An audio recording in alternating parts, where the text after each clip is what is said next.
8 de la mañana, 53 minutos, y recibimos al ministro de Defensa Nacional, Javier García, quien tuvo que someterse al test de COVID, le dio negativo y después ya retornó de esos días en cuarentena, que fueron pocos, ya con algunos anuncios. ¿Cómo le va? Bienvenido. Bien, Lorena, buen día. Muchas gracias a todo el equipo, a la audiencia, buen día. En la cancha. Se hizo el test porque estuvo en 33, donde había casos positivos entre militares. ¿Cuál es la situación justamente de funcionarios de la cartera? Todos los hisopados que se hicieron fueron negativos, tanto el equipo nuestro que viajó como todo el personal que fue contacto del oficial que fue positivo, fueron negativos, así que trabajando. Ayer de noche veía un videíto en redes, que después yo lo difundí también, sobre los militares, los soldados en estos días de frío y lluvia, ahí en la carretera trabajando. Así que a full con el perímetro que hicimos allí en 33 cuando fuimos con el presidente, para tratar de mitigar la situación que se estaba dando a partir del brote. Así que los soldados trabajando a pleno, a full, y colaborando como ha sido durante estos 3 meses y medio, a los que se sumó al trabajo de frontera, se le sumó el trabajo sanitario, la emergencia sanitaria. Cuando llegue el momento de las evaluaciones, si habrá evaluaciones después por delante, ¿no? Pero cuando llegue el momento, sin duda ninguno, que las Fuerzas Armadas van a ser vistas como un personal y servidores protagónicos en el combate a la epidemia, junto al personal médico, al personal de la salud en general, etcétera, a las organizaciones de la sociedad civil. Las Fuerzas Armadas van a tener un lugar protagónico en lo que fue el combate a un enemigo biológico que nos pegó fuerte, pero mucho menos que lo que podríamos esperar al principio. Y que presenta un desafío en frontera con estos cambios y justamente con la situación que se vive en Brasil. Y a propósito... Pero sí. una anotación, Lera, si tú me permitís.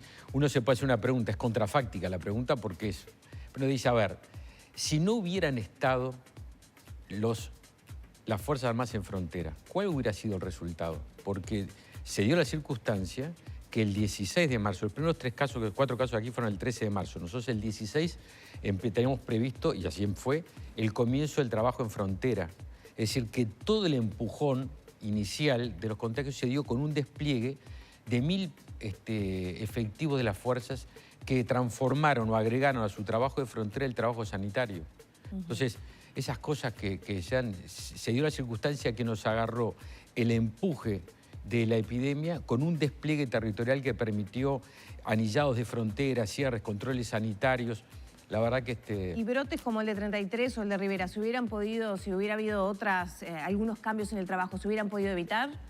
Yo creo que la dinámica, acá le voy a opinar más como médico que como ministro de Defensa, que la dinámica de la pandemia en Uruguay va a ser de este estilo que se está dando, a brotes epidémicos.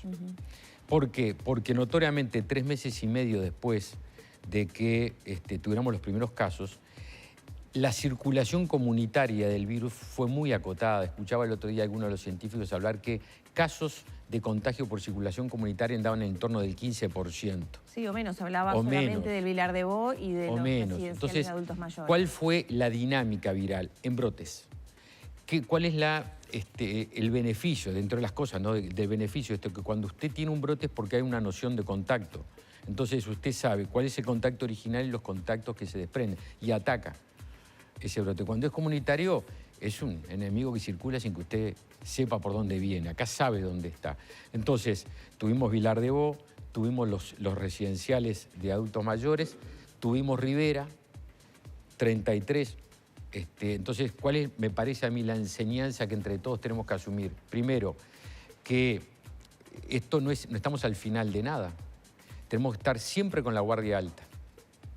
Como dijo el presidente 33, todos coincidimos en que nos habíamos distendido un poco en las medidas de distanciamiento social, de tapabocas, de lavado de manos, alcohol en gel, etc.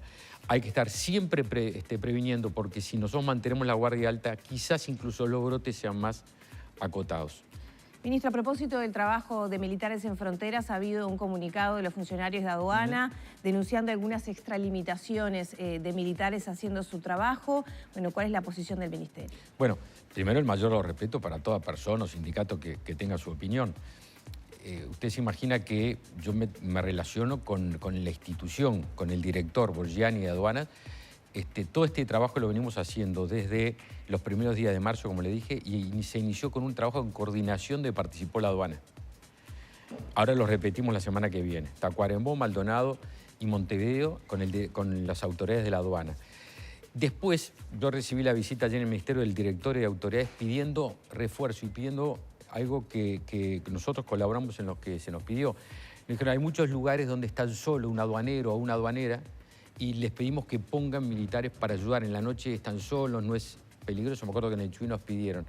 Después a veces nos pedían que corriéramos los puntos para continentar el equipo de aduana.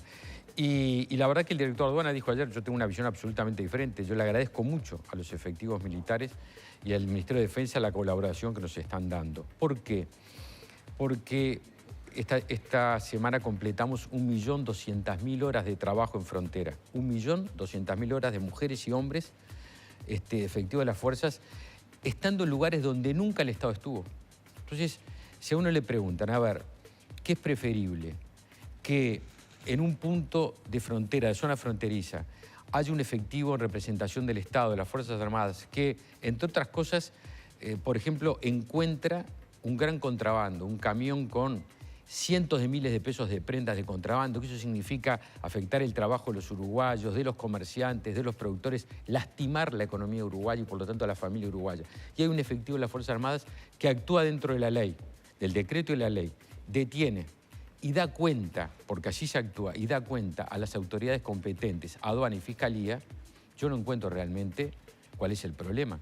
¿Por qué? Porque actuamos de acuerdo a la ley, pero aparte porque ayudamos a que la familia uruguaya y el trabajador uruguayo no pierdan su trabajo. ¿En ningún momento hubo una extralimitación, es decir, ir más allá de la norma? ¿No se han detectado? En ningún momento, y por eso mismo el director nacional de aduanas dijo que tiene una visión totalmente contraria y que reconocía. Yo creo que la eficacia del Estado y de los funcionarios públicos debe ser felicitada, no criticada, porque habitualmente el Estado funciona en chacras separadas, cada uno hace lo suyo, no importa lo que hace el otro. Hemos logrado coordinar con aduanas, con Fiscalía, con Ministerio del Interior, con el Ministerio de Ganadería, el trabajo. ¿Para qué? Para que el trabajo del Estado y por lo tanto los funcionarios que usted paga con su sueldo hagan un trabajo más eficiente, en beneficio suyo y de toda la familia uruguaya. Bueno, en frontera, el trabajo de los soldados, por ejemplo, en materia de gran contrabando, porque el soldado no es aduanero, no son quileros. Los funcionarios están para combatir materia de vigiato, narcotráfico, el gran contrabando o cualquier otro delito que haya en esa zona. Así lo establece la ley. Si logramos eso, tenemos un Estado más seguro y por lo tanto una sociedad más segura. Y usted está más segura. Entonces, yo felicitaría. Admito que puede haber gente que no esté de acuerdo. Ahí está. Si funciona también, ¿por qué, ¿cuál es su opinión de por qué los funcionarios de aduanas no estarían de acuerdo? No me corresponde a mí opinar sobre eso. A mí me corresponde trabajar para que el país sea más seguro y para que logremos, entre otras cosas, que el delito y las irregularidades no prosperen en Uruguay, tengamos un país más seguro. Y eso es lo que estamos haciendo en materia, vuelvo a decir, en frontera, de abigeato, de narcotráfico, del gran contrabando y de otra cantidad de delitos. ¿Qué pasa con los casos que no son tan claros, ¿no? Porque usted mencionaba ejemplos, por ejemplo, un camión que viene con una gran carga, bueno, ahí quizás es más claro. ¿Qué pasa cuando hay dudas? Actúa la aduana y actúa la fiscalía. ¿Está clara la normativa para los militares que están en ese trabajo? Absolutamente clara. No, lo dice la ley y lo dice el decreto. El soldado lo que hace es, si detecta una irregularidad, a ver, antes de ayer creo que fue en Aceguá, se para un auto con 5 ciudadanos brasileños y los soldados ven que hay un poco de nervio en el ambiente. Y dicen, vamos a revisar. ¿Por qué pueden revisar? Porque cambiamos el decreto que venía y habilitamos a que el soldado pudiera revisar la carga o la valija del auto, ¿no? Cuando abren la cajuela, una persona dentro de la cajuela, ciudadanía brasileña, ¿no? Entonces, ¿qué se hace en ese caso? Se comunica al Ministerio del Interior, Migraciones y eventualmente al fiscal. Ahí termina la actuación. Si no hubiéramos estado ahí, 6 ciudadanos brasileños que vienen de una zona, entre otras cosas, que está complicado el tema epidemiológico, hubieran seguido de largo. Y yo creo que eso es para felicitar. Puede haber gente que no esté de acuerdo, pero me parece que tenemos un Estado más seguro, fronteras más seguras. Las fronteras de un país son como las ventanas y las puertas de su casa. Si usted duerme con las ventanas y la puerta abierta, alguien se le mete para adentro. Tarde o temprano Bueno, las ventanas y las puertas de los países son sus fronteras y tenemos que tenerlas controladas. Ministro, en el cambio de tema, usted también anunció que va a hacer una auditoría y una revisión del funcionamiento de cantinas militares ante, bueno, la aparición de elementos que están poco claros. ¿Cuáles son esos elementos que dan la pauta de que algo no funciona bien? Nosotros tenemos lo dijimos durante la campaña electoral, ¿no? La misión de trabajar todo lo posible para mejorar todas las áreas del Estado que tengan situaciones que no funcionan bien. En el caso de cantinas militares, que es un gran servicio, que cumple 105 años, cuando se discutió la ley orgánica, se debatió la ley orgánica actual de las Fuerzas Armadas, yo era senador, le estoy hablando del año pasado, tampoco mucho, ¿no? Y yo hice una defensa muy cerrada de cantinas militares porque en la ley orgánica se abría, la vigente, alguna puerta que podía terminar con ese servicio. Yo dije, este es un servicio que hay que mantener y que hay que mejorar. Hubo una auditoría en el año 2009 que dejó una cantidad de tareas pendientes que no se realizaron. Entonces yo tengo la obligación, cuando me toca la responsabilidad, de llevar adelante, tener un buen diagnóstico. Vamos a tener un diagnóstico con la Auditoría Interna de la Nación, hacer un buen diagnóstico para llevar adelante mejoras en este servicio, que es un servicio que, vuelvo a reiterar, tiene 105 años, pero que hay áreas que hay que mejorar. Y yo, para mejorar, y acá también le voy a hablar como médico, para hacer un buen tratamiento tengo que tener un buen diagnóstico. Y vamos a hacer un buen diagnóstico. No hay una presunción de que haya irregularidades, es para organizar. Yo tengo una auditoría del 2009 que dice una cantidad de tareas que se debieron haber hecho que no se hicieron, desde el punto de vista administrativo y desde el punto de vista de su funcionamiento. ¿Controles, por ejemplo? Bueno, entre otras cosas, porque son instituciones, hay una cantidad en el Estado de este tipo, que llevan adelante tareas comerciales, pero el límite entre lo privado y lo público nunca queda bien delimitado. Y uno tiene que tener la tranquilidad desde el punto de vista administrativo, sobre todo cuando son fondos públicos en parte, otras partes son fondos privados, etcétera, que se hagan las cosas de acuerdo a la legalidad. Uno no presume esas cosas, pero porque ya sabe, se lo dijo la auditoría del 2009, y de eso ya pasaron 11 años, que había que hacer cambios desde el punto de vista administrativo, de la contratación del personal, del sistema de compras, de los controles, etcétera. Entonces, la transparencia y la legalidad yo creo que es un objetivo que a todos nos compromete. Y nos compromete en el Ministerio de Defensa, y compromete a las fuerzas, y compromete también a las autoridades del Ejército y de Cantinas, no tengo duda ninguna. Para que la gente sepa, ¿qué trabajo hace Cantinas Militares y qué presupuesto maneja? Cantinas Militares es un servicio, ya le vuelvo a decir, de muchos años, más de un siglo, que es un sistema que provee de alimentación, vestimenta, así supermercados, vestimenta, uniformes, medicamentos a precios más bajos, en algunas circunstancias, ¿no? Entonces, es una entidad comercial que busca que al soldado, soldado de cualquier jerarquía, pueda acceder a algún tipo de bien, en algunas circunstancias a precios más bajos y todo vinculado al sueldo, es decir, descontando del sueldo, etc. Y por lo tanto, hay que hacer que esa institución que tiene ese fin funcione de la mejor manera posible. El Ejército provee de todo lo que significa la infraestructura del servicio, ¿no? Los locales, los vehículos, el personal militar, pero después hay una cantidad de personal civil que trabaja allí. Entonces, todo eso, incluso para la segunda pregunta que usted me dice, sí. Esa pregunta yo necesito tener un diagnóstico. Sinceramente, hoy no se sabe cuánto, yo no lo tengo, porque vuelvo a decir, es una tarea comercial donde usted compra bienes y vende esos bienes. Entonces, ahí hay una tarea que yo sinceramente no tengo esos datos con fidelidad para dárselos. Entonces, me parece que un buen diagnóstico siempre habilita a mejorar las cosas. Vuelvo a reiterar, tener funcionamiento dentro de la legalidad, que las contrataciones, que todo funcione bien, es una obligación que yo tengo. No es una cosa que yo puedo optar a hacer las cosas bien o no hacerlas bien. Yo tengo una sola obligación, que es hacerlas bien. ¿Genera cierto malestar o cierta inquietud entre militares este anuncio? Las decisiones, a ver, cuando uno está en el gobierno, las decisiones no se toman para que generen bienestar o malestar en algún grupo. Se toman porque tienen que ser justas. Yo no tomo decisiones en virtud de que a Lorena Bomio le guste la decisión o no le guste. Las tomo porque estoy convencido que las tengo que tomar. Bueno, pero si hay consenso, cuenta con colaboración, ¿no? Es que colaboración va a haber siempre, porque, entre otras cosas, es personal que depende del Ministerio de Defensa y que yo tengo la absoluta, no convicción, garantía que quieren hacer las cosas bien como las quiero hacer yo. Si yo presumiera que alguien quiere hacer las cosas mal, no puede trabajar conmigo. O yo no podría trabajar con una persona que quisiera hacer las cosas mal. Ministro, aprovechando este tiempo para dialogar de otros temas, fue muy polémica sus declaraciones a propósito del procesamiento en la justicia de un soldado raso por un crimen cometido en 1972. Por otro lado está Cabildo Abierto, que propone hacer una amnistía a militares.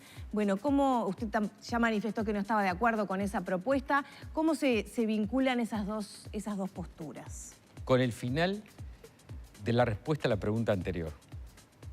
Uno no toma decisiones en virtud de que agraden o desagraden. Las toma en virtud de que está convencido que son justas.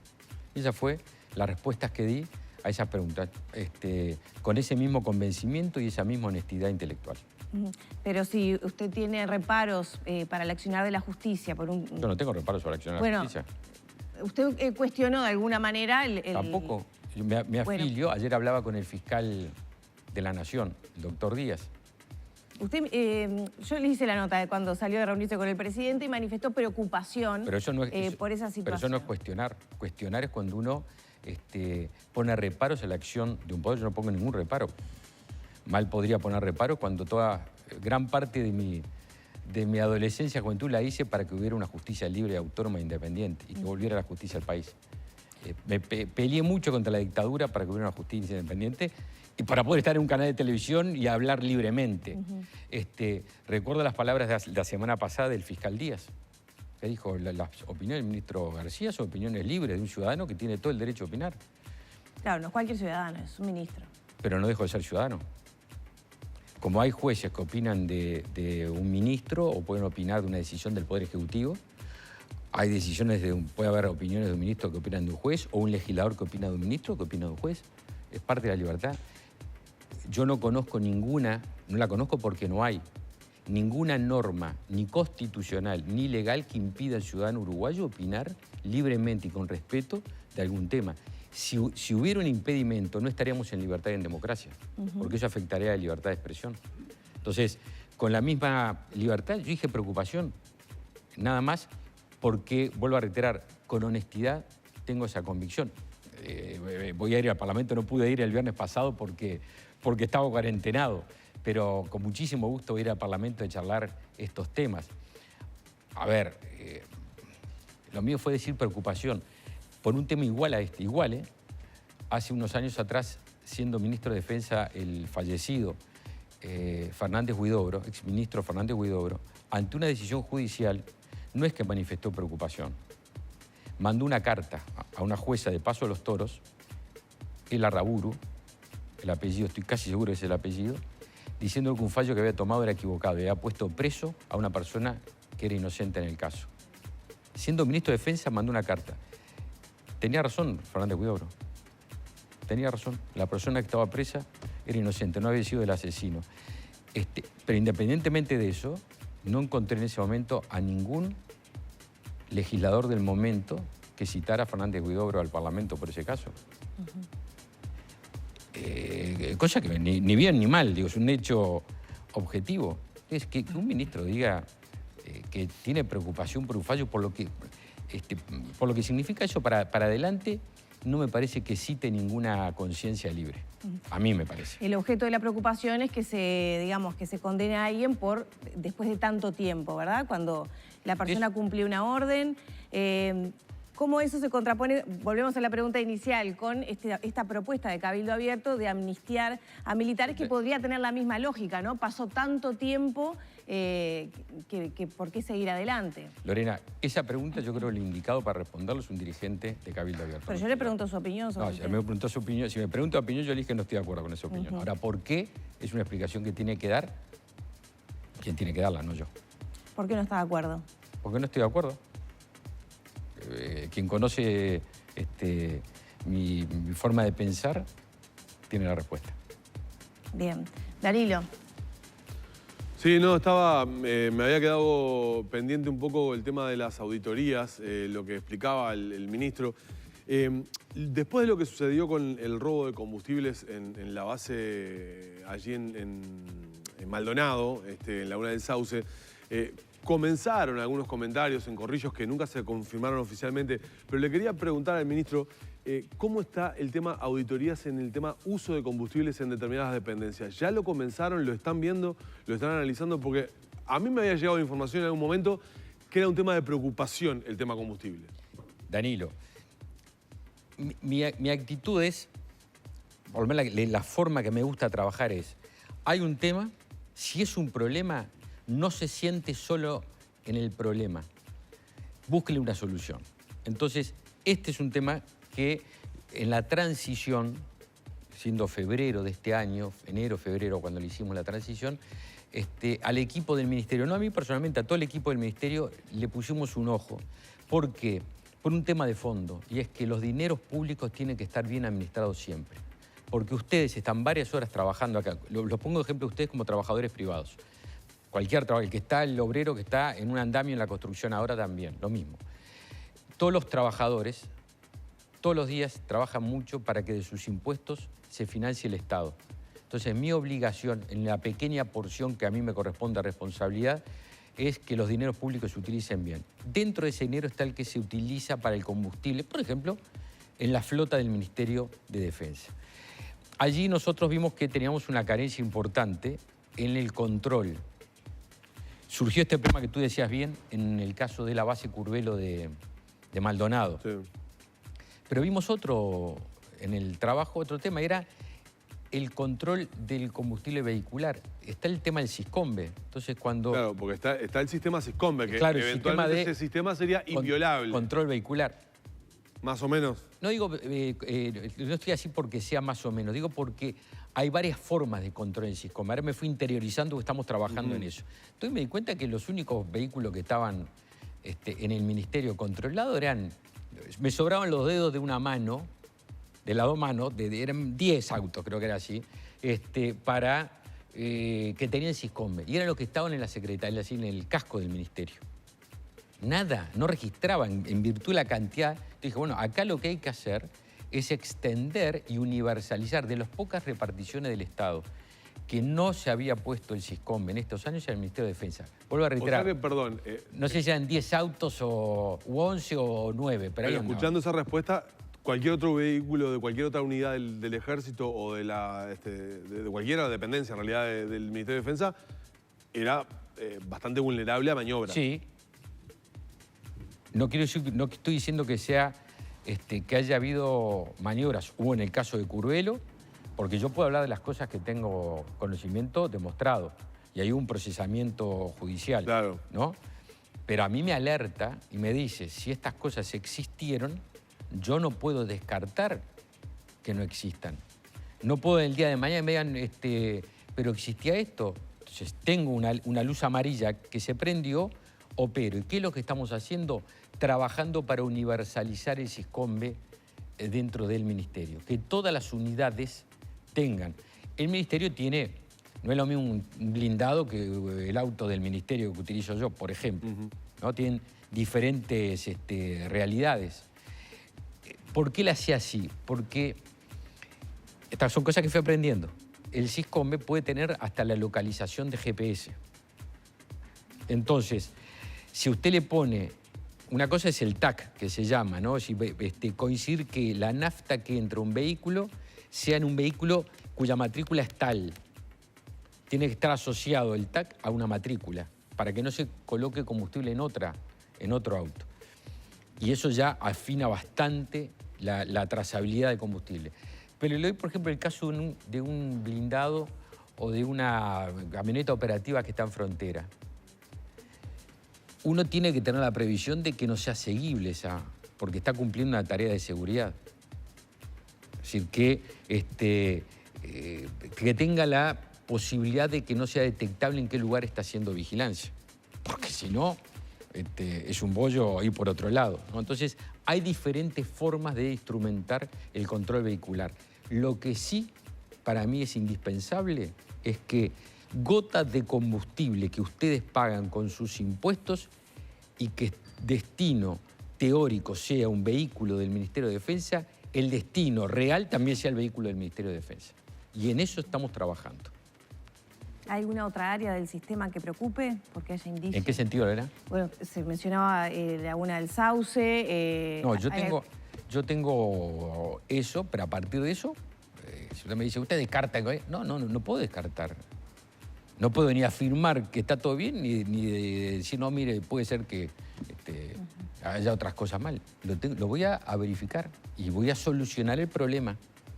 Voy a hacer que la trazabilidad del combustible sea muy clara y muy transparente. Vuelvo del inicio, transparencia y legalidad. ¿Los controles no funcionaban bien anteriormente o fue una maniobra que logró evadir? En este caso hubo una maniobra con delito, ¿no? Si se robaba combustible, que aparentemente, según dictaminó la justicia, terminaba, carambola y palo, allí era combustible de avión, creo, ¿no? Sí. Terminaba... en las avionetas narcos. Para los narcos. Pero bueno, es una alerta. Ahí era nafta combustible de avión. Lo que a mí me queda es, en un lugar que debió administrarse bien los recursos públicos y el combustible, se utilizó para el delito. Entonces yo no puedo descartar ninguna circunstancia, tengo que prever. Ministro, muchas gracias por estos minutos. A ustedes por invitarme. Cerramos por aquí entonces la entrevista con el ministro de Defensa Nacional, Javier García.